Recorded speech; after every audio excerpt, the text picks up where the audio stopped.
It's 6:47 in the morning, the coffee's brewing, and you're standing in your kitchen staring at the fridge, wondering, should I eat now or wait another 3 hours? If you've been skipping breakfast in the name of intermittent fasting, here's something you need to hear. A 5-year study just challenged everything we thought we knew about when to eat. I'm going to walk you through exactly what research has found, and why the timing of your first meal might matter more than whether you skip it entirely. For years, the wellness world has pushed one message: skip breakfast, extend your fast, watch the weight fall off. Simple, elegant, and apparently wrong. 7,000 adults, 5 years of tracking, and the results flip the script on one of the most popular diet strategies of the decade. The twist? It's not about fasting longer. It's about when you break the fast. And breakfast skippers, they saw no weight benefit at all. Let me take you back to 2018. Researchers in Barcelona started recruiting volunteers for what would become one of the largest meal timing studies ever conducted. They wanted to understand something simple but surprisingly unstudied. Does the timing of meals, not just the content, affect long-term body weight? Over 7,000 adults signed up.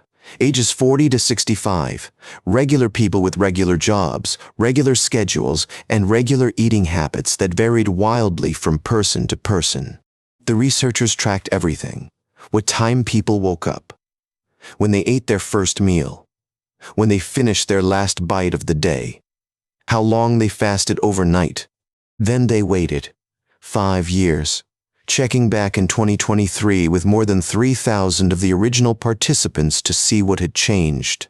What they found in April 2026 made headlines, published in the International Journal of Behavioral Nutrition and Physical Activity. The results challenged conventional fasting wisdom.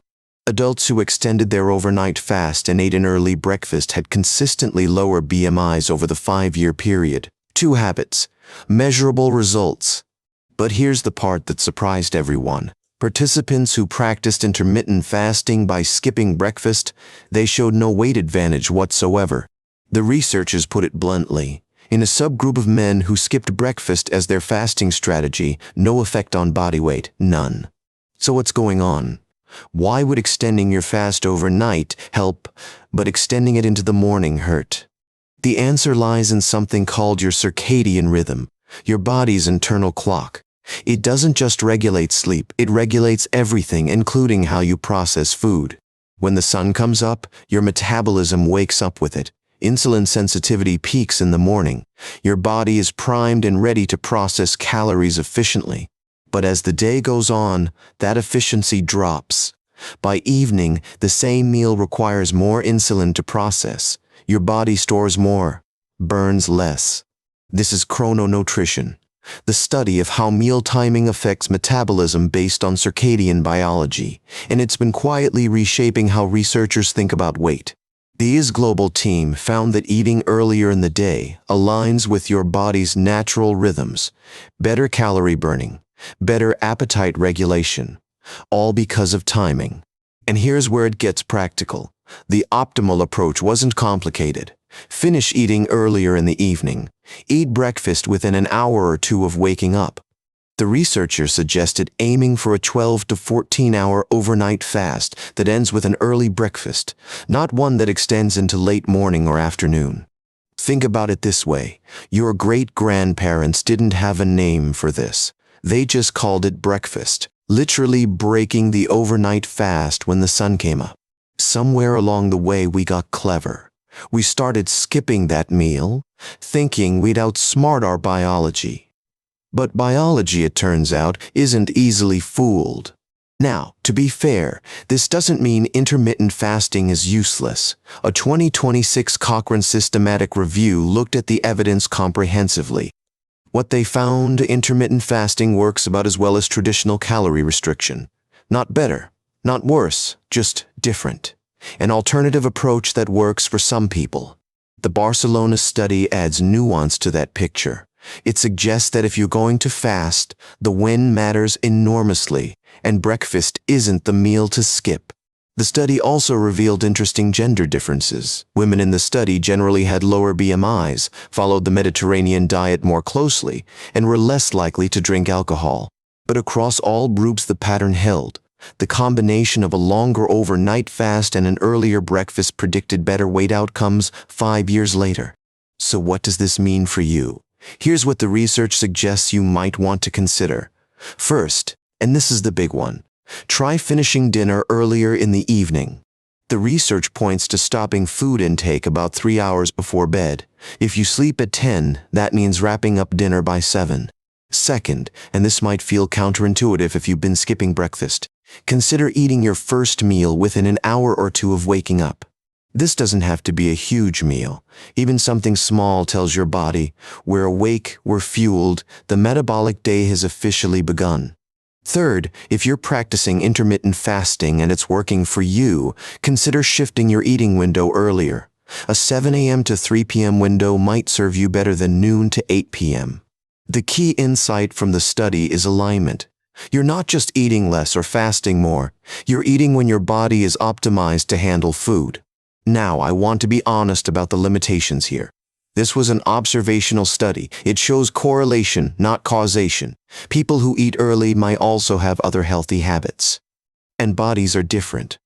What works in a study of 7,000 people may need adjusting for your specific situation.